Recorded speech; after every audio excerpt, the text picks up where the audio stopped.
कौन सी लेवल की कम्युनिकेशन करते हैं आप?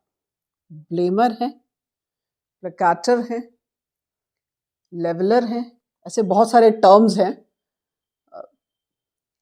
जो डिवाइस किए गए हैं बताने के लिए कि हर जगह, हर परिवार में, हर स्थान में कुछ लोग होते हैं और उनकी कम्युनिकेशन का एक स्टाइल होता है। जैसे कुछ लोग ब्लेमर होते हैं, वो कभी खुद किसी चीज़ की जिम्मेवारी नहीं लेते हैं, हर चीज़ के लिए किसी दूसरे को ब्लेम करते हैं।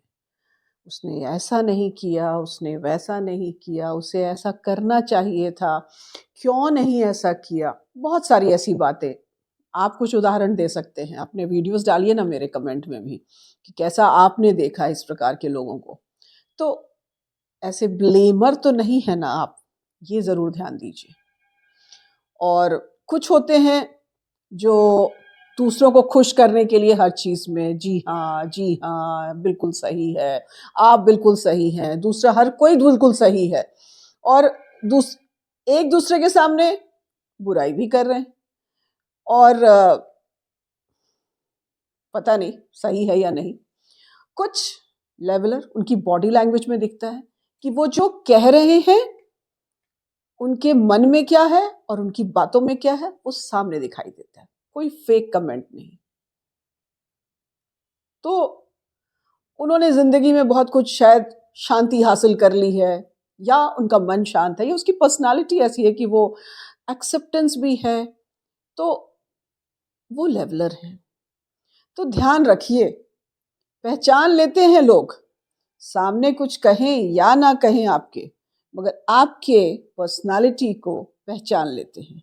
चाहे वो परिवार हो या कोई संस्था हो, आप काम कर रहे हैं या आप हेड कर रहे हैं उस इंस्टीट्यूशन को या ऑर्गेनाइजेशन को, आपकी पर्सनालिटी पकड़ में आती है। अब परेशान मत होइए खुद को, क्योंकि हम जब गूगल भी कुछ करते हैं ना तो जो कुछ दिखाई देता है वो लगता है मुझ में ये सब शिकायतें हैं, बीमारियां हैं। तो इस प्रकार से ऐसी वीडियो सुन के मत सोचिए कि आप ब्लेमर हैं या आप प्लेकाटर्स हैं या आप लेवलर हैं या आप और बहुत तरह के ऐसे नाम हैं जो कि मैंने अभी यहाँ लिए नहीं हैं।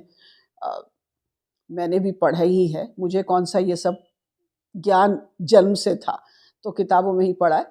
तो फिर भी सोचिए, विचारिए। और क्योंकि अगर आप एक माँ हैं, पिताजी हैं या आप परिवार के सदस्य हैं तो उन सब का इम्पैक्ट उस परिवार के बच्चों पर भी पड़ता है। आप ब्लेमर हैं, बच्चा ऑटोमेटिकली ब्लेमर बनता जाएगा, है कि नहीं? तो सोचिए, आपकी परवरिश आपको बच्चा फॉलो करता है, आपको कॉपी करता है। तो इसलिए बहुत ज़रूरी है, कल बाद में आप कहिएगा कि मेरा बच्चा ऐसी बातें करता है, तो पहले देख लीजिए खुद में, झांक लीजिए खुद में, आप क्या कर रहे हैं? आप क्या कर रहे हैं? आपके क्या विचार हैं? आप कमेंट्स कीजिए और अच्छे लगे तो कुछ और वीडियोस में हम कुछ और इसी प्रकार की बातें करेंगे। क्या कहते हैं आप?